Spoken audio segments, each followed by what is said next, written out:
మనం 7 శనివారాలు వెంకటేశ్వర స్వామికి చేసుకున్న తర్వాత 8వ శనివారం మనం పిండి దీపాలు అయితే పెట్టుకుంటాం కదా, ఆ పిండి దీపాలని మనం ఎక్కడ పడితే అక్కడ పడేయకూడదు.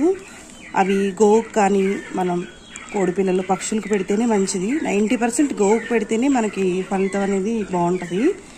లేదు మనకి సిటీలో ఉన్నాము అనుకుంటే కనుక వీటిని ఒక బకెట్లో వేసుకొని వాటర్లో కలిపేసుకొని మన తులసి కోటలోనో మొక్కల్లోనో పోసేసుకుంటే చాలా మంచిది ఫ్రెండ్స్.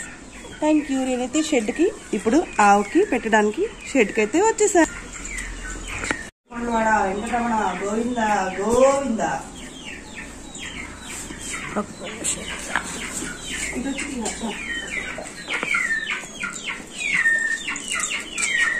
మనం చక్కగా బెల్లంతో పిండితో చేసుకుంటాం కాబట్టి ఆవు కూడా గోమాత చాలా ఇష్టంగా తింటుంది. మీరే చూడండి ఫ్రెండ్స్.